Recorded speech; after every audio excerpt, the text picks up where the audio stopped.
Setiap anak lahir ke dunia dengan jutaan mimpi dan potensi yang ada dalam diri, termasuk anak-anak yang diberikan keluarbiasaan oleh Allah yang memerlukan perlindungan dan perhatian khusus dalam menjalani kehidupan. Anak berkebutuhan khusus, istilah tersebut yang akhirnya dikenal oleh masyarakat umum.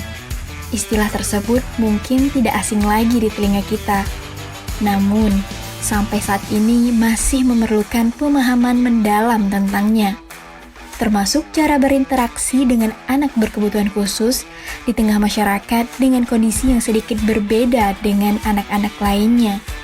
Kabupaten layak anak harusnya memberikan kesetaraan yang sama dalam pemenuhan hak anak, termasuk anak-anak yang lahir dengan kebutuhan khusus. Edukasi terkait anak berkebutuhan khusus harusnya tidak hanya diberikan kepada anak ketunaan, tapi juga kepada orang tua dan lingkungan. SLB Negeri Natuna hadir bagi anak-anak berkebutuhan khusus di Natuna. Bagaimana aktivitas anak-anak di SLB Natuna? Bagaimana cara berkomunikasi dengan anak-anak berkebutuhan khusus? Saksikan obrolan kami bersama guru-guru di SLB Natuna di Ngobrol Bareng Kominfo atau NBK chapter ke-42 hanya di YouTube Diskominfo Natuna.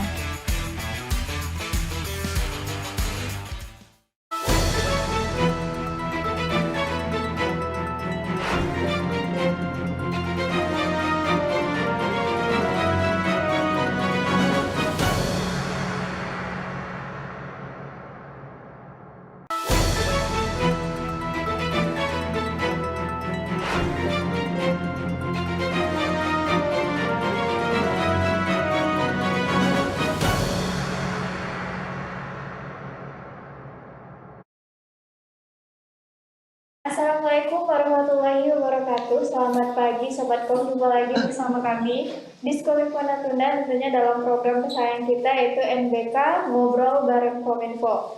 Nah, hari ini NBK chapter ke-42 edisi spesial hari Rabu tanggal 23 Februari 2022 kita mengusung tema mengenal anak-anak yang istimewa gitu. Nah, kita mungkin sebelum masuk ke pembahasan, kita perkenalkan dulu saya Vera Fernanda, host NPK hari ini, dan juga teman saya. Dan saya Muhammad Fatli Kailani, dan hari ini NBK spesial khusus mengenai anak-anak istimewa ya, Fer? Iya. Dan tentunya kita kehadiran narasumber yang sangat istimewa. Jadi sebelum kita bahas, siapa sih anak-anak istimewa ini, maka kita kenalan dulu sama tamu istimewa kita hari ini. Pertama kita persilakan dulu ya Ibu Dea, mungkin memperkenalkan diri secara singkat. Iya Bu, silakan Bu Dea. Oke. Assalamualaikum warahmatullahi wabarakatuh. Perkenalkan, nama saya Dea Putri Andesa. Saya adalah guru di SLB Negeri Natuna, khusus kelas tunarungu. Kelas tunarungu. Iya. Langsung ke Bu Rina, silakan Bu, diperkenalkan dulu dirinya Bu. Ya, Assalamualaikum warahmatullahi wabarakatuh. Perkenalkan, saya Rinawati. Saya guru di SLB Natuna, pegang kelas individu atau kelas terapi khusus anak autis. Baik, mantap ya. Jadi masih banyak nih yang kita nggak tahu ya Bang tentang anak-anak istimewa gitu ya. SLB pun hadir di Natuna cukup baru juga ya Bu. Iya, masih baru juga gitu. Jangankan orang lain, kita sendiri aja masih belum paham gitu ada kelas-kelas apa aja gitu, sama dengan bedanya dengan sekolah biasa itu apa gitu. Jadi nanti akan kita bahas di sini ya Bang ya. Benar. Iya. Nah, kalau menurut Vera sendiri nih, kan tadi kita bilang kita masih awam gitu. Kalau menurut Vera gimana sih dengan kehadirannya SLB nih di Natuna, Vera berharapnya apa gitu di awal? Iya. Ya kalau menurut saya sendiri sih biar lebih apa ya, orang tua itu lebih open mind gitu. Benar. Orang tua yang memiliki anak-anak yang istimewa gitu. Jadi ada loh wadahnya untuk mereka belajar gitu. Jadi nggak mesti diasingkan seperti itulah bahasa. Benar. Nah tadi Vera juga bilang kita masih mungkin masih awam ya mengenai SLB. Kalau gitu kita akan mulai pertanyaannya sebenarnya apa sih anak-anak berkebutuhan khusus, mungkin bisa dijelaskan oleh Bu Dea, nanti baru dilanjutkan oleh Bu Rina. Silakan Bu Dea. Mungkin gambaran umum, mungkin kita sebutnya anak-anak spesial kali ya. Iya. Karena sampai kita nggak tahu nyebutnya yang bisa diterima itu apa gitu. Silakan Bu Dea. Baik, saya bisa jelaskan sedikit tentang anak berkebutuhan khusus ya. Jadi banyak sebenarnya kalau ditanya namanya apa ya gitu kan. Ada orang bilang anak istimewa, ada orang bilang anak berkebutuhan khusus, ada orang bilang anak cacat gitu ya. Tapi sebenarnya label yang paling tepat itu adalah anak berkebutuhan khusus. Anak berkebutuhan khusus. Tidak cacat, itu yang pasti. Karena apa namanya, lebih ke negatif kalau cacat. Jadi sebenarnya anak-anak kita ini bukannya tidak mampu, tapi ada keterbatasan. Sehingga anak-anak ini membutuhkan sekolah luar biasa agar mereka bisa menemukan bakatnya tanpa harus memikirkan kekurangan mereka tadi, memikirkan keterbatasan mereka. Nah, jadi yang tepat itu anak berkebutuhan khusus. Jadi stigma ini harus diragamkan. Jadi kalau bertemu dengan anak-anak yang luar biasa ini memang haruslah anak-anak berkebutuhan khusus. Iya, anak berkebutuhan khusus, kita sebutnya ABK. ABK, anak berkebutuhan khusus. Jadi teman-teman kalau nanti di luar ada saudara atau teman-temannya yang mungkin tadi yang seperti Ibu Dea sebutkan mungkin kurang beruntung gitu, mereka bukan tidak mampu tapi mereka juga punya cara khusus karena mereka lahirnya khusus, jadi punya treatment khusus gitu.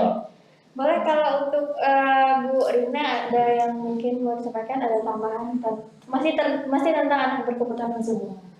Kalau anak berkebutuhan khusus ini memang anak yang butuh pelayanan khusus. Anak yang butuh pelayanan khusus dari apa? Bakat, minat, kemampuan yang mereka miliki. Kadang kan kebanyakan kita lihat anak keterbatasan. Jadi yang kita lihat hanya kekurangannya aja.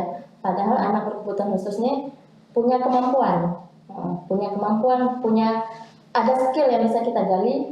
Nah, tempatnya di SLB Negeri Natuna. Iya, baik. Kita beralih ke SLB Natuna ya Bang. Kita kenalan dengan SLB dulu nih gitu. Mungkin ada yang masyarakat Natuna yang tidak di Kota Ranai mungkin nggak tahu ada loh SLB di Natuna gitu. Mungkin yang tahu cuma di wilayah Bunguran iya. Kan. Sebenarnya kita banyak pulau-pulau terluar. Jadi bisa dijelaskan mungkin secara umum SLB Natuna itu berdiri sejak kapan? Boleh Bu? Mungkin profil singkatnya. Boleh Bu Rina. Iya. Karena memang saya ini adalah guru baru ya sebenarnya. Ya, saya didatangkan dari Padang. Jadi kalau beliau ini memang asli orang Natuna banget. Jadi beliau yang memulai sekolah ini. Mungkin Bu Rina bisa kasih. Dari awal ya, dari awal. SLB Negeri Natuna itu berdiri tahun 2017. Cuma memang kami buka kunci pertama gedung sekolah per Januari 2018. Jadi untuk pertama yang kami fokuskan tahun pertama waktu buka sekolah itu kami bikin tim. Nah, jadi di situ baru ada 3 orang. Kami sistemnya jemput bola. Jemput bola, datang ke RT, RW, kelurahan, habis itu kunjungan ke rumah-rumah gitu kan, mendata anak-anak berkebutuhan khusus. Datang ke dinas sosial juga minta data anak-anak berkebutuhan khusus. Selain itu juga kami menyebarkan informasi lewat di radio sama pakai spanduk sama brosur. Memang SLB Negeri Natuna tahun pertama tahun 2018 itu dengan jumlah siswa sekitar 17 orang. 17 orang. Udah lumayan juga ya. Kalau sampai sekarang sudah berapa perkembangan? Sekarang 43. Ya, 43. Dalam audit yang terdaftar itu sekitar 43 anak. 43. Nah, kalau tadi Bu Rina bicara tentang SLB, kalau Bu Dea di bagian kurikulum ya Bu? Iya. Bagian kurikulum. Nah, kalau kita tahu nih kalau kurikulum di sekolah biasa sama sebenarnya kurikulumnya pasti beda ya Bu? Pasti perbedaan antara sekolah biasa dan sekolah khusus itu beda. Apa sih hal yang paling terlihat mendasar perbedaan antara sekolah umum dan sekolah khusus? Ini dari sisi kurikulum ya Bu? Nah, ini menarik sebenarnya ya. Karena yang namanya sekolah itu pasti dia punya tujuan. Benar. Nah, tujuan itu dicapai dengan kurikulum, ya kan? Sementara sekolah reguler itu memiliki kurikulum, anak mengikuti kurikulum. Nah, itu kasarnya, anak mengikuti kurikulum. Hari ini kita belajar ini, hari ini kita belajar ini. Sementara kalau di SLB, ya kita juga punya kurikulum dari kementerian juga ada. Nah, itu sebagai pedoman, tapi tetap kita mengikuti anak. Kita yang mengikuti anak. Gitu. Jadi perbedaannya kalau sekolah umum anak-anak mengikuti kurikulum, kalau di SLB kurikulum menyesuaikan anaknya. Menyesuaikan dengan anaknya. Jadi sebenarnya kurikulumnya sudah ada, aturannya sudah ada, tapi tetap disesuaikan. Iya, betul. Karena kondisi di lapangan setiap daerah berbeda pasti. Iya, betul. Anak itu, misalnya saya punya anak 5, anak di kelas 5, tidak berarti lima-limanya sama. Bisa setiap kepala itu beda-beda. Benar-benar. Nah, jadi menyesuaikan gitu. Baik, kalau untuk di SLB sendiri Bu, itu ada kelas apa aja Bu? Atau penyebutannya apa? Ketunaan ya? Iya, ketunaan ya gitu ya. Ada apa aja gitu Bu? Atau mungkin kita dari umum dulu, sebenarnya ada berapa ketunaan, terus di LSB ada berapa nih ketunaan gitu. Bu Rina mungkin? Saya? Oh. Kalau ketunaan biasanya yang kami bilang tunanetra itu untuk anak dengan hambatan penglihatan, tunarungu dengan hambatan pendengaran, tunagrahita dengan IQ di bawah normal, autis, hiperaktif, ADHD, tunadaksa dengan gangguan fisik, Down syndrome. Nah, kalau di SLB Negeri Natuna, anak kita sekarang ada tunarungu, tunanetra, tunadaksa, ya, Down syndrome, tunagrahita, sama ADHD, autis. Baik. Nah, di antara semua itu yang jumlah paling banyak ketunaan apa ya Bu? Kalau di Natuna sendiri? Down syndrome sama tunarungu ya. Tunagrahita juga. Nah, Kalau tunagrahita tadi dia? IQ-nya di bawah. Oh, IQ di bawah. Oke. Kita Berarti mulai kelasnya dibagi per ketunaan ya gitu Bu? Atau gimana sih? sistem kelasnya. Sistem kelasnya Nah, kalau untuk sistem kelas, kita membaginya sebenarnya banyak pertimbangannya. Membagi kelas itu sebenarnya agak aturan, tapi karena kita sangat terbatas tenaga pengajarnya, jadi kita membagi itu per kemampuan. Nah, jadi gitu. Misalnya gini, kalau ada anak yang usianya misalnya sudah kita bilang 15 tahun, ya kan, berarti besar kan? Tapi dia tunagrahita misalnya. Lalu ada anak yang baru masuk umurnya baru 8 atau 10 tahun. Kalau misalnya kemampuan mereka sama, itu bisa kita samakan kelasnya. Jadi per kemampuan ya Bu? Iya, tetapi khusus untuk tunarungu, ya, khusus untuk tunarungu itu memang kita pisahkan. Jadi khusus tunarungu semua tunarungu. Contoh saya, jadi ada di sana kelas 3 SD, SDLB tunarungu, lalu ada kelas 5 SDLB, lalu ada kelas 7 SMP. Jadi di sana digabung kalau khusus tunarungu. Karena kenapa? Mereka menggunakan cara belajar yang sedikit lebih berbeda dengan menggunakan bahasa isyarat. Jadi tidak bisa digabung dengan anak yang lain. Namun anak tunagrahita, autis dan segala macam ada beberapa anak yang bisa digabung. Gitu. Baik. Iya. By the way teman-teman, ini Bu Dea sama Bu Rina ini memang latar belakang pendidikannya pendidikan ini ya Bu ya. Memang pendidikan luar biasa. Iya, pendidikan luar biasa. Jadi memang menempuh jalur pendidikan luar biasa. Nah, kalau Bu Rina nih, maksudnya saya juga cukup salut nih sama orang-orang yang berkarir di pendidikan gitu. Karena memang lebih banyak ya jiwa sosialnya jauh lebih tinggi gitu, atau empatinya. Nah, kalau Bu Rina latar belakangnya apa sih memilih pendidikan anak-anak berkebutuhan khusus? Saya memang S1-nya pendidikan luar biasa, alumni Universitas Negeri Malang. Dulu tahun 2012 selesai SMA, itu saya kayak mencari melalang buana lah. Pernah daftar di apoteker, pernah daftar di teknik juga pernah, informatika. Tapi saya tertariknya di dunia PLB. Tertariknya di situ karena saya penasaran, pengen belajar. Pengen belajar. Iya, pengen belajar mengenali anak-anak berkebutuhan khusus. Nah, setelah bergabung di sini apa rasanya? Luar biasa. Luar biasa. Iya. Sama dengan nama sekolah. Istimewa. Istimewa. Luar biasa, istimewa dan itu enak. Itu enak. Iya. Baik, kalau gitu kita ke budaya dulu. Gimana latar belakangnya akhirnya berkarir di Iya. kayaknya nggak semua orang punya kepikiran untuk berada di bidang ini gitu.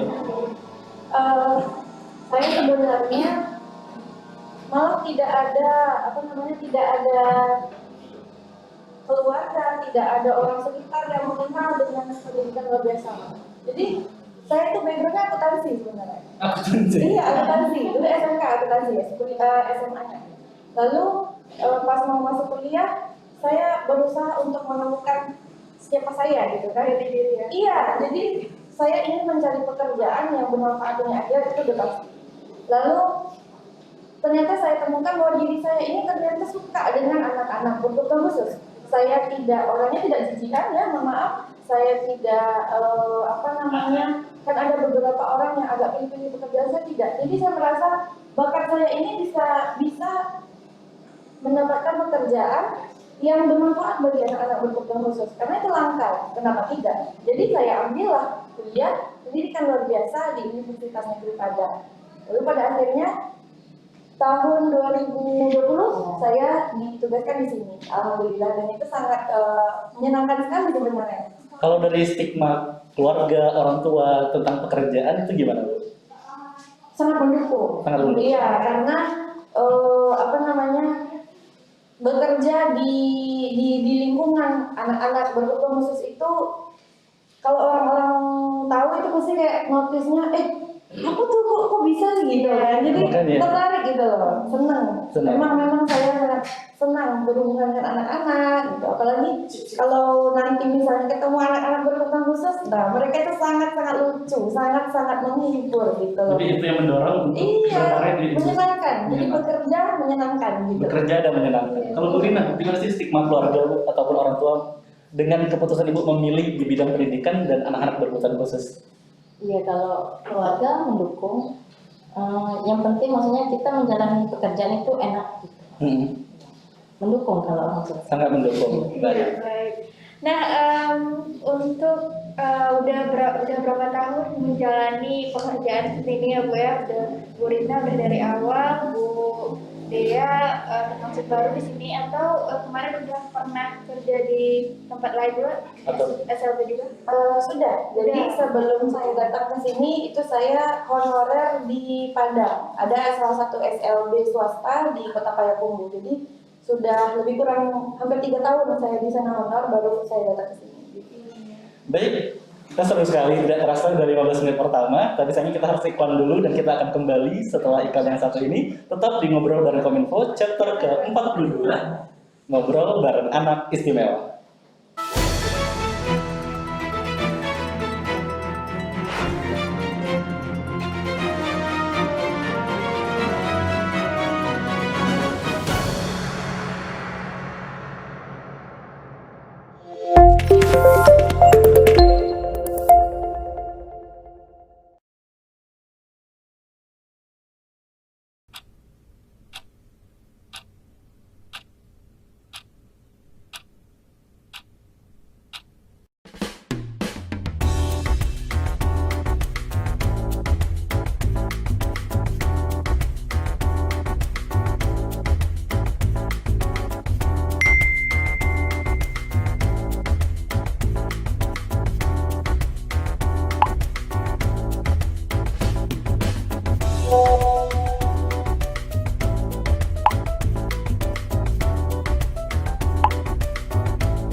Halo Nanda. Iya, halo Tia. Nanda, nah cara akses websitenya kamu coba ketik di browser natuna.lapor.go.id. Nah terus nanti kamu ketik judul laporan kamu, isi laporannya apa,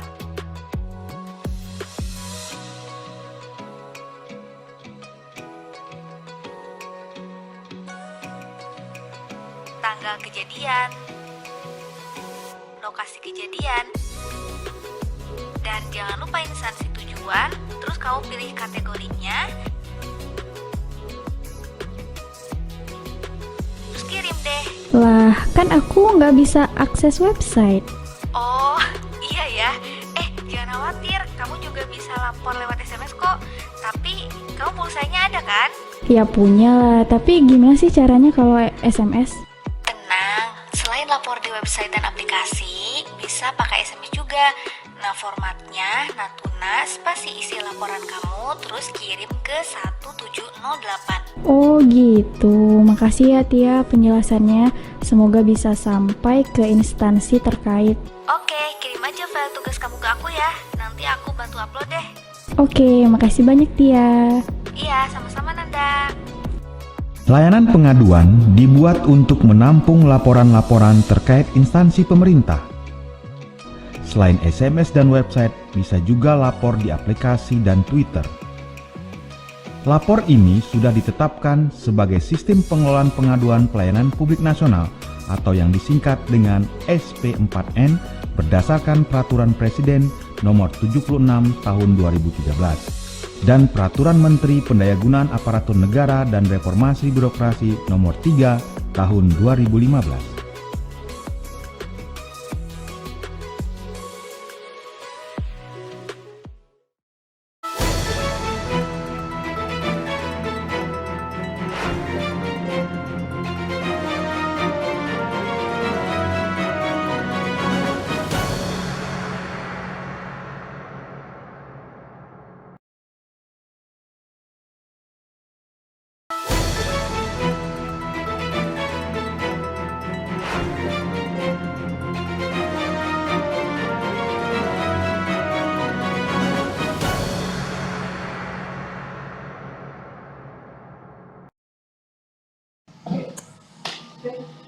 Baik, Sobatkom, masih bersama kami di Ngobrol Bareng Kominfo, chapter keempat 2,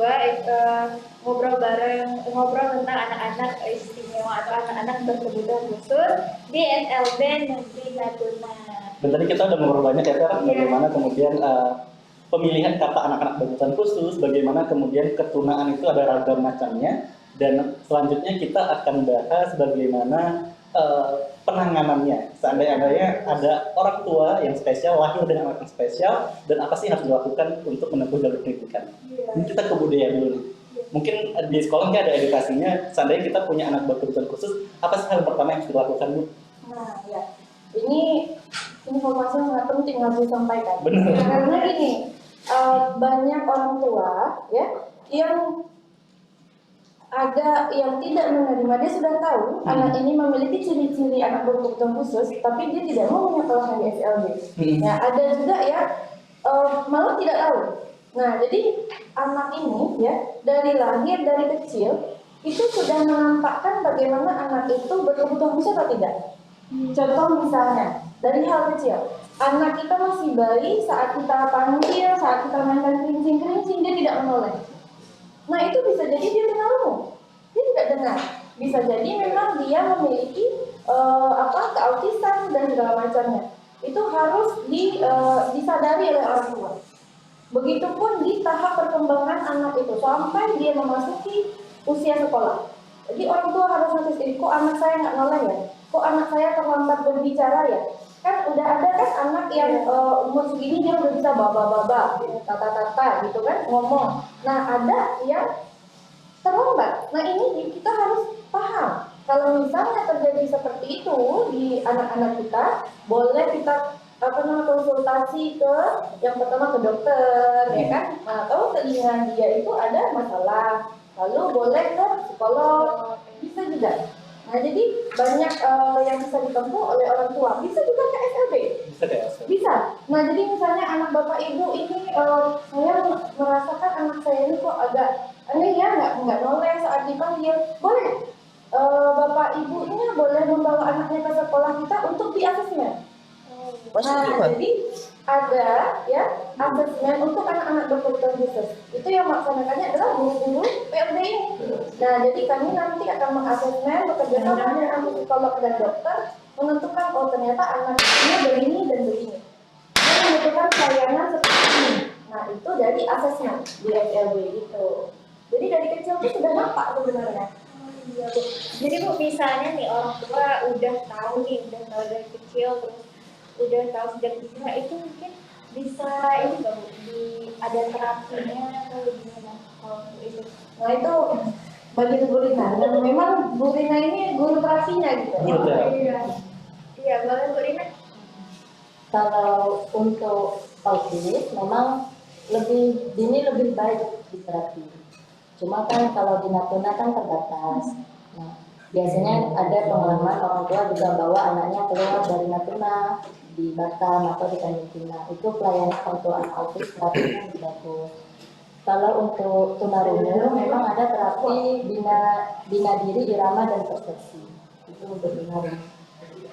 biasanya kan kalau anak-anak mengalami hambatan, memang lebih baik konsultasi dulu ke dokter. Nanti kan sama dokter didiagnosa apa nih yang dialami oleh anak. Nah, dari situ orang tua bisa ngambil tindakan.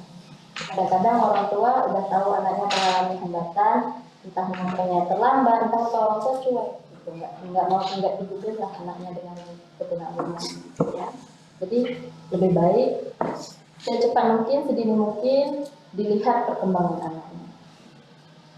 Gitu. Nah, Iya, silakan. kan Bu, jadi kita kan kadang-kadang nih mungkin tidak hanya jadi sekolah khusus, sekolah umum juga gitu. Ketika anak sudah diantarkan sekolah, maka orang berpikir ini 100% tanggung jawab guru, gitu. Nah, peran orang tua penting nggak sih Bu, untuk membantu perkembangan? Jadi tidak hanya di sekolah, dia di terapi, dididik, tapi juga orang tua juga harus bantu untuk memantau perkembangannya. Atau pernah nggak sih terjadi ketika mereka sudah di sekolah, di rumah mereka tidak diajarkan lagi gitu? Gimana? Kalau di sini ya, karena saya pegang kelas individu, memang peran orang tua itu sangat-sangat dibutuhkan untuk perkembangan anak. Contohnya gini, saya bikin program 1 tahun anak lepas dari ketergantungan menggunakan HP, anak autis ya, siswa saya. Tapi di rumah, orang tua kan karena banyak kerjaan, mengalihkan perhatian anak supaya selesailah pekerjaan rumah. Orang tua ngasih HP itu nggak pakai kontrol waktu. Nah, jadi saya udah bikin di buku penghubung ya antara saya sama orang tua. Tolong di buku ini program saya ajarkan 1 minggu pertama. Nanti kan orang tua baca kan di rumah. Saya berharap semoga di rumah orang tua juga bisa ngikut apa yang saya lakukan di sekolah.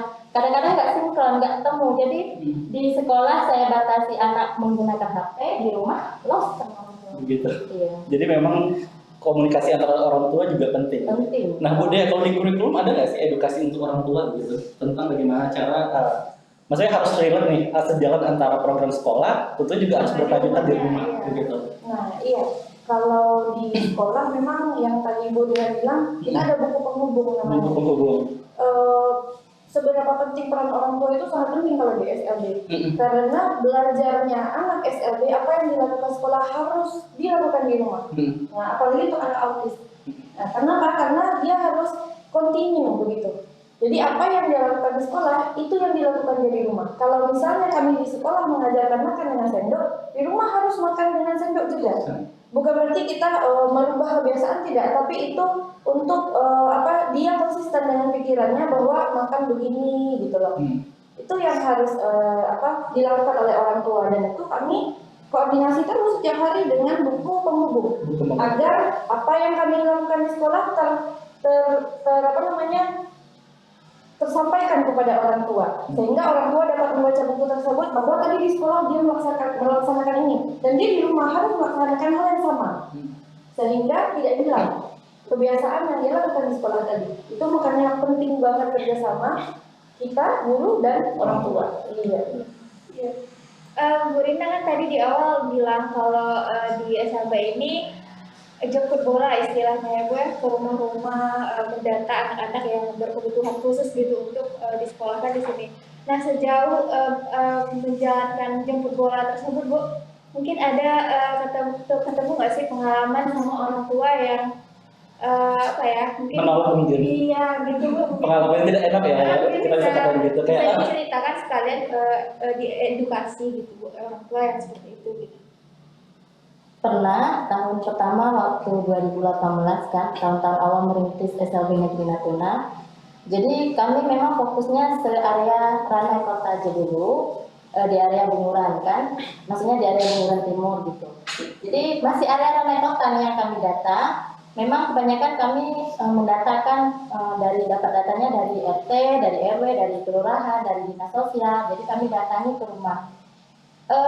Ada beberapa orang tua welcome gitu. Ada sekolahnya, berarti anak kami bisa sekolah gitu. Ada sebagian orang tua yang anak umum aja di sekolah belum tentu berhasil gitu. Kenyataannya seperti itu. Iya, apalagi anak yang kayak gini, apa yang bisa dilakukan? Tapi seiring berjalannya waktu kan, sekarang sekolah udah dikenal juga, anak-anak juga udah banyak juara lomba sana sini, kita udah dikenal juga. Jadi orang tua perlahan mulai mau menyekolahkan anaknya. Baik. Kalau dari budaya apa sih? Soalnya kadang-kadang mengatur anaknya mudah, tapi malah meyakinkan orang tua yang sulit. Nah, Kalau dari budaya sendiri, maksudnya kita bicara dari pengalaman ya, Bu. Dari pengalaman budaya sendiri mungkin bagaimana menghadapi orang tuanya? iya, guru-guru PLB, guru SLB mungkin merasakan hal yang sama. Hal yang sama. Indonesia gitu ya. Karena gini, betul kata Bu Rina, ini memang anggapannya SLB itu anak-anak sekolah buat apa gitu ya. Iya. Karena kan mereka nggak punya kemampuan gitu. Tapi ada satu hal yang orang tidak tahu adalah kesempatan. Hidup itu ada kesempatan. Benar. Saya punya kesempatan, anak-anak juga punya kesempatan. Anak-anak di sekolah reguler punya kesempatan, anak SLB juga punya kesempatan. Malah saya bisa bilang kalau anak SLB punya kesempatan lebih besar. Benar. Kenapa seperti itu? Contoh, ya. Misalnya ada anak yang secara akademik dia nggak bisa belajar matematik kali-kali itu dia nggak paham. Dia sekolah di sekolah reguler lalu dia tinggal kelas, ya dia tinggal kelas 3 kali, 4 kali dia tinggal kelas, dia boleh pindah ke SLB. Bukan berarti dia kehilangan kesempatan tadi. Malahan di Indonesia sekarang disabilitas itu memiliki tempat yang istimewa, seperti untuk masuk CPNS disabilitas memiliki formasi Ada istimewa. formasi khusus. Iya, dia tidak bergabung dengan kita. Jadi dia istimewa. Lalu misalnya untuk lomba, sekarang lomba lari saja, ya itu dipisahkan antara orang di sekolah reguler dan anak-anak berkebutuhan Buat khusus.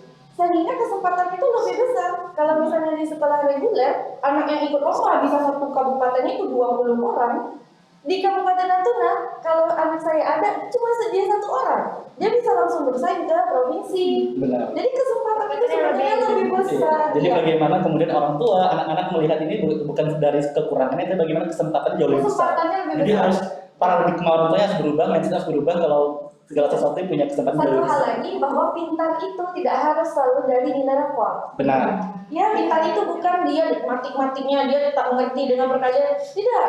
Keberhasilan anak itu adalah dia bisa menemukan diri dia. Oh, saya sukanya lari. Ya udah ikut lomba lari. Benar. Saya sukanya masak. Ya udah kita di sekolah juga ada boga. Boga. Kita masak-masak aja. Lalu dia bisa jualan. Itu kan keterampilan diri, dia bisa menghasilkan sendiri. Ini itu dia poinnya sebenarnya. Jadi orang tua yang open minded itu harus ya. Iya, benar. Jadi lihat potensi anaknya dan dukung perkembangannya. Iya, Jadi betul. memang kepintaran, kesuksesan itu tidak hanya dari satu standar. Iya, benar. Kalau kata pepatah kita tidak bisa mengukur ikan dari cara dia manjat ataupun mengukur monyet dari cara dia berenang. Iya. Ya baik Bu, tadi kita udah ngobrol banyak nih sama guru-guru di SLB Natuna. Nah kita pengen tahu kalau untuk di SLB Natuna ini mungkin udah ada yang lulus Bu, udah berapa alumni gitu, udah mungkin ada yang lanjut ke jenjang kuliah. Pendidikan yang lebih tinggi. Ya boleh Bu Rina. Untuk di SLB Negeri Natuna, kita tahun 2019 itu udah ada anak yang selesai, tunarungu 1, tunanetra 1, tunadaksa 1. Kalau untuk lanjut ke perguruan tinggi, kemarin informasi terakhir itu yang tunarungu. Yang tunarungu memang orang tuanya mau anaknya sampai ke jenjang perkuliahan. Belum sampai sekarang belum, maksudnya saya belum menanyakan lagi tentang itu. Tapi kemarin mbaknya juga udah nanya kan, Bu, kalau saya masukkan anak di Malang gimana gitu, aku butuh pendamping, aku bisa. Biasanya kalau untuk anak tunarungu harus ada pendamping sampai ke Bahkan ada ini ya Pak, udah ada yang sampai Alumni. ke jenjang kuliah gitu kan. Jadi memang bukan satu halangan ya, untuk Iya, benar. berkembang maju gitu. Iya. Baik Bu, mungkin Bu Dea sejauh ini tantangannya lah, kita mau nanya Benar. tantangan terbesar Ibu berada di sekolah dengan anak-anak berkebutuhan khusus itu apa Bu? Tantangan yang saya rasakan sebenarnya kalau untuk mengajar sebenarnya nggak ada ya, karena saya fun banget mengajar. Tapi ada satu, ini sebenarnya agak lucu sih. Karena saya datang dari luar, saya mengajar kan menggunakan bahasa Indonesia ya. Waktu saya baru datang tuh saya nggak ngerti bahasa Ranai. Jadi ada anak-anak yang nggak bisa bahasa Indonesia. Jadi mereka menggunakan bahasa Ranai. Jadi antara saya dan anak tuh nggak nyambung.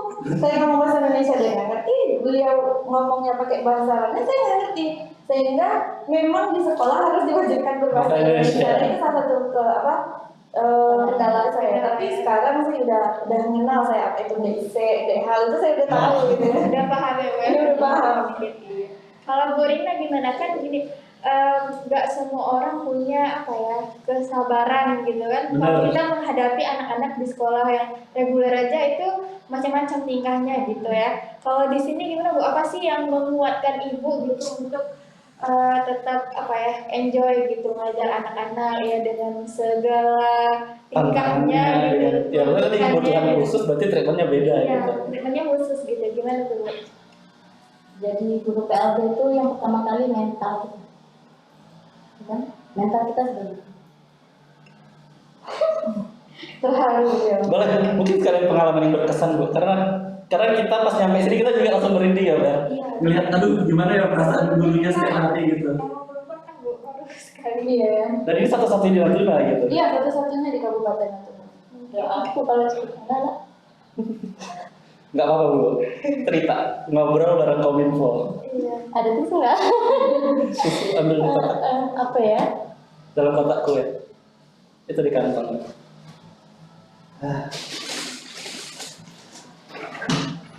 Nggak bisa ngomong. Karena beliau ini memang beliau yang memulai Dari awal gitu Dari ya, awal. melihat proses awalnya. Iya, dari awal di sekolah ini didirikan, bagaimana keluh kesah beliau mencari siswa gitu. Berjuang Pada gitu ya. saat itu saya belum ada ya, Hmm. belum ada di sini. Tapi beliau pernah cerita juga memang keluh kesahnya itu mencari anak, mencari anak itu udah susah gampang kan. Hmm. Mempertahankan anak untuk mau sekolah aja itu juga gak gampang gitu loh. Jadi memang perjuangan beliau ini sangat besar gitu. Makanya kita juga sangat terkesan sekali dengan orang-orang yang punya empati sebesar itu gitu. Iya. Karena kita nggak punya empati sebesar itu. Kayak ngurus diri sendiri aja, aduh nggak boleh ngurus orang gitu. Dengan anak orang yang berkebutuhan khusus itu luar biasa sih. Apa ya? Untuk bisa mempertahankan anak, ayo Bu sekolah. Mm-mm. Ini SLB Negeri Natuna ada di sini sebagai wadah anak-anak bisa mengembangkan bakat minat. Itu kami 1 tahun baru penyesuaian sama orang tua. 1 tahun itu kan bukan 1 tahun sekolah, buku sama sekali tidak ada, sarana sama sekali tidak ada. Guru kami yang guru bantu ada 2 orang, 1 tahun tak digaji sama sekali. Jadi kalau saya cerita dari kamu tuh memang sedih saya. Tapi Perjuangannya ya demi anak-anak. tapi alhamdulillahnya karena udah berjalan, pemerintah juga perhatian sama kita. Sampai sekarang dikasih mobil itu gratis. Jadi anak-anak sekolah di sini 1.000 rupiah pun tidak dibayar. Mau uang SPP, mau apa tidak ada pungutan sama sekali. Jadi sekolahnya gratis di sini. Gratis, mulai dari buku, sepatu, baju, tali pinggang, dasi, sepatu semua dikasih sama sekali. Jadi memang tidak ada pungutan biaya sama Tidak ada sekali. pungutan sama sekali. Aduh, Iya. berhenti. Jadi kenapa tidak untuk sekolah? Iya. Makanya itu Tidak untuk sekolah. gurunya yang luar biasa, fasilitas sekolah, dukungan pemerintah. Jadi Iya. mungkin harusnya tidak ada lagi stigma anak cacat ya. Iya. Karena mereka punya dapat fasilitas pendidikan yang sama, hak kesejahteraan yang sama, kualitas pendidikan lagi yang paling penting. Jadi mungkin ini jadi apa ya? Jadi batu loncatan buat orang tua untuk berpikir bahwa semua anak itu sama gitu, dan pemerintah bahkan SLB sendiri hadir untuk mewujudkan kesetaraan itu antara anak normal dengan anak berkebutuhan khusus. Nah, Bu Rina, Iya. kita kembali lagi nih, mumpung Bu Rina lagi nangis sekalian. Suka nih ya. Enggak, maksudnya hal-hal seperti ini, hal-hal seperti ini kadang-kadang nggak muncul ke publik gitu. Hal inspiratif orang-orang yang punya peran gitu untuk mengedukasi orang tapi selalu tidak terlihat Bu Rina. Nah, kalau pengalaman yang paling membanggakan nih, lihat anak tumbuh, lihat anak-anak berkembang, apa sih Bu yang paling berkesan dari momen bersama anak-anak yang paling berkesan apa Bu? Ini anak-anak ikut lomba menang juara. Itu wow gitu. Kemarin kelas tunarungu ya ikut lomba di provinsi tolak peluru menang. Habis itu tunanetra, karena kita kan sekolah baru, memang dari 3 tahun itu kita vakum, nggak pernah ikut lomba, nggak pernah muncul juga nama sekolah. Jadi kemarin kita persiapkan anak harus ikut lomba, harus kenal dulu. Sekolah kita menang nggak menang itu urusan nanti. Yang penting anak ikut tampil bisa gitu kan. Jadi kemarin kita hidupkan tunanetra ikut, ada anak yang autis, ADHD itu ikut menang juga, sama terakhir kami ikut pertemuan pramuka nasional, kami juga juara 1 untuk pemasangan tenda. Luar biasa. Sampai hari ini juga Kalau dari Bu Daya sendiri, pengalaman yang paling berharga Bu Mungkin tadi Bu Rina dari awal, kalau Bu kan beda orang beda nih struggle-nya. Kalau dari Bu Dea sendiri apa sih Bu yang paling berkesan mendidik anak-anak sampai proses mereka tumbuh akhirnya, kalau tolak ukurnya sendiri kan kita nggak punya tolak ukur mereka berhasil atau tidak gitu, tapi melihat mereka berkembang juga suatu keberhasilan gitu ya. Sebenarnya hampir sama dengan yang sampaikan Bu Rina, tapi ada sedikit tambahan itu yang bikin mungkin hal sederhana kita dari hal yang sederhana gitu ya. Saat anak ini ya dipanggil aja nggak noleh, misalnya namanya Andi dia nggak noleh, sama sekali nggak paham, bukan nggak dengar ya, anggaplah dia autis, dia nggak sama sekali nggak notice kita panggil namanya. Tapi saat dia ya bisa memanggil kita, dia tahu ini namanya Bu Dea, ini namanya Bu Rina. Saat dia papasan dia bilang, Bu Dea, itu sesuatu yang sangat besar. Mungkin bagi kami guru-guru itu hal yang luar biasa yang kami rasakan gitu. Hal sekecil itu saja sudah sangat membanggakan. Karena dia yang anak autis itu kan dia sama sekali nggak tahu ini kabel, ini apa itu. Dia nggak peduli ini orang, dia nggak peduli, dia nggak tahu. Dipanggil dia juga nggak notice. Tapi giliran misalnya dia dia lagi jalan lewat dekat kita, dia panggil kita tuh, itu hal yang sangat berharga. Jadi ketika mereka mulai peka sama lingkungan sekitar, ada perkembangannya sedikit aja gitu, itu sudah luar biasa. baik, seru, kita tahan dulu. Ini lagi seru-seru ya, kita harus tahan karena kita harus iklan. Luar biasa ya, Fer. Ya, kita iklan dulu ya. Bener. Ya baik, Sobatkom, jangan kemana-mana, kita masih ada satu sesi lagi ya. Bener. Pokoknya sama Bu Dea dan Bu Rina, jangan kemana-mana, tetap di NBK chapter ke-42.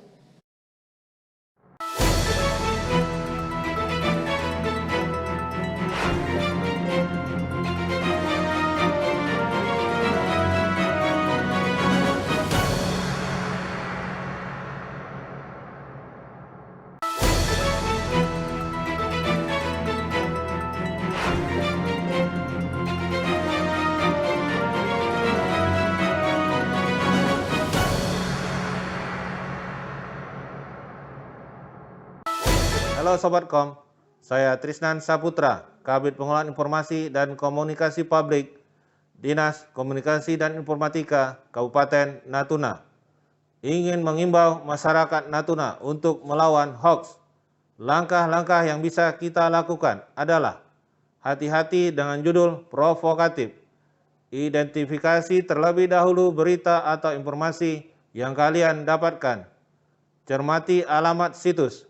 Jika bersumber dari akun atau alamat website yang tidak resmi, harus cermat. Periksa fakta, cek keasilan foto, ikut serta grup diskusi anti-hoax. Segera adukan, bisa adukan ke aduan konten email.kominfo.go.id.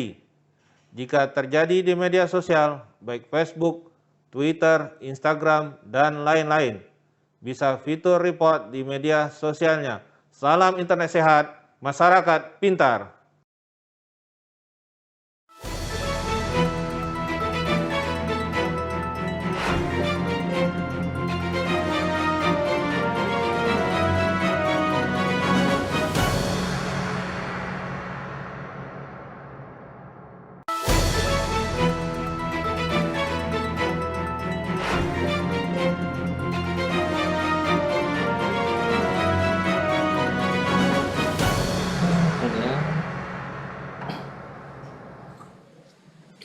Ya Sobatkom, kita jumpa lagi masih sama saya Kara dan Bang Patri. Masih juga bersama narasumber kita Bu Dea dan Bu Rina. Nah, kita udah ngobrol banyak banget tadi ya Bang ya. Dan luar biasa. Sampai terharu. Membuka pikiran, emosional Udah, juga. sampai gak kerasa kalau udah 45 menit. Iya. Oke, kita lanjut Bang. Baik, kita mulai dulu di sesi terakhir dengan pertanyaan kenapa harus masuk SLB. Dari Bu Dea dulu deh. Kenapa harus masuk SLB? Benar. Karena di SLB kita lebih fokus untuk kenali bakat anak. Bakat anak-anak. Iya, jadi kita fokus pada bakat anak dan mengembangkan bakat itu menjadi prestasi gitu. Bakat prestasi. Dan pesan untuk orang tua Bu, kalau mungkin punya anak tapi masih takut, masih merasa bahwa anak saya cacat gitu, mungkin ada yang bisa disampaikan Bu, biar terbuka gitu. Iya. Nah, untuk orang-orang tua yang misalnya memiliki anak berkebutuhan khusus ya, sekolah SLB ini memang adalah tempat yang sangat cocok untuk anak ayah bunda, karena disinilah perhatian khusus itu akan diberikan, lalu pelayanan pendidikannya juga khusus diberikan, sehingga anak ini dapat bersaing dengan anak-anak lainnya. Jadi untuk menyamakan anak kita dengan anak yang lainnya memang harus di SLB agar mereka sebenarnya sama gitu loh, tidak harus dibedakan, mereka tuh nggak bisa sekolah, enggak. Ya, SLB lah tempat yang paling tepat gitu. Jadi tujuannya sama, semua orang tua pengen anak sukses, cuma memang kadang treatment aja yang beda. Nah, ada treatment yang beda, ada anak-anak yang memang harusnya di SLB gitu. Harusnya di SLB. Iya, SLB itu tempat yang tepat untuk anak-anak yang berkebutuhan khusus. Nah, jadi SLB itu bukan aib, tapi SLB itu adalah solusi buat anak-anak yang berkebutuhan khusus. Iya, betul sekali. Nah, kalau dari Bu Rina nih, pesan untuk orang tua apa? Pesan untuk orang tua, jika memang memiliki anak berkebutuhan khusus, monggo silahkan datang ke SLB. Kami di sini sebagai tenaga pendidik siap melayani, memberikan pelayanan terbaik, mengembangkan bakat minat untuk anak-anak. Iya, baik. Nah, jadi teman-teman itu tadi bincang-bincang kita sama guru SLB Natuna tentang anak-anak berkebutuhan khusus, atau saya lebih senang nyebutnya anak-anak istimewa. Anak-anak istimewa. Karena setiap anak itu adalah istimewa, anugerah yang diberikan oleh Tuhan Yang Maha Esa. Jadi semua anak punya mimpi, punya potensi, dan mereka punya kesempatan untuk mengembangkan diri mereka seperti itu. Nah, dari tadi kan kita ingin closing statement, tapi kita tidak ingin closing statement yang biasa, Bu Rina. Jadi Ibu tadi mulai 2018 ya, Bu? Iya. Sudah banyak anak-anak yang sudah lulus ataupun sudah lanjut. Kan video ini akan bertahan dalam puluhan tahun ke depan gitu. Mereka besar, mereka tumbuh, mereka berhasil. Mungkin mereka bakal cari tahu nih SLB Natuna dan video ini muncul. Apa yang pengen disampaikan ke mereka ketika mereka besar, Bu? Yang udah selesai mudah-mudahan bisa menempuh pendidikan yang lebih tinggi. Kalau udah punya ilmu balik lagi ke sini, bantu ibu untuk mendidik adik-adik. Luar biasa. Jadi kalau udah berhasil balik lagi ke sini dan membantu teman-teman lainnya. Kalau dari Bu Dea sendiri? Kita luar biasa dan semua dari kita memang luar biasa gitu. Jadi harus pede banget gitu. Anak-anak MBK tuh harus pede banget. Harus gitu. pede. Jangan kehilangan pedemu gitu loh.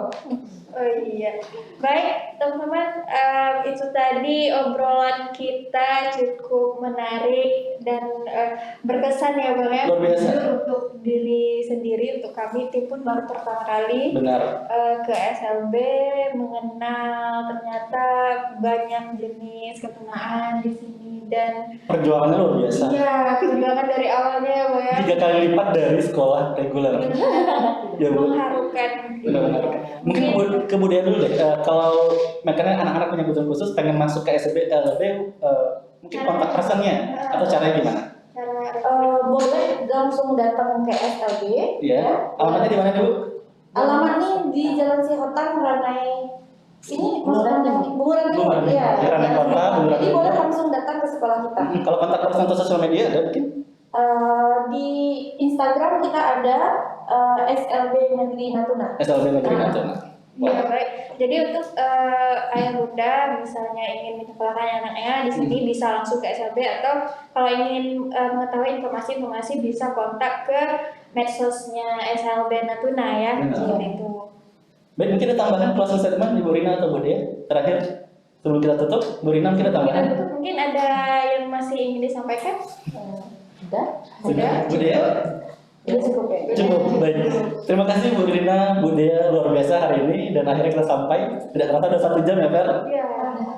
Sudah 1 jam dan kita tutup, dan semoga nanti kita punya kegiatan lain. Nanti karena ini lagi BDR teman-teman, jadi anak-anak belajar dari rumah, jadi sayang sekali kemarin kita rencananya mau ada anak-anak di sini ya. Ya, planning kita tadi ada anak-anak juga di sini, jadi kita bisa tampilkan ya Bang ya. Benar. Aktivitas anak-anaknya, tapi karena kita mulai BDR lagi sekarang, jadi nggak ada. Jangan lupa untuk semua masyarakat Kabupaten Natuna, sekarang kita pandemi sudah semakin meningkat ya Ya, Bang. COVID kembali meningkat, mau lebaran. Iya, jadi harus tetap jaga protokol kesehatannya, yang belum Benar. divaksin silakan divaksin, seperti itu. Jaga kesehatan dimanapun berada. Baik, akhir kata saya Muhammad Fatri Kailani. Saya Vera Fernanda. Sampai jumpa di NBK berikutnya. Terima kasih Anda telah menyaksikan Ngobrol Bareng Kominfo. Acara ini diselenggarakan oleh. Terima kasih Anda telah menyaksikan Ngobrol Bareng Kominfo. Acara ini diselenggarakan oleh. Terima kasih Anda telah menyaksikan Ngobrol Bareng Kominfo. Acara ini diselenggarakan oleh. Terima kasih Anda telah menyaksikan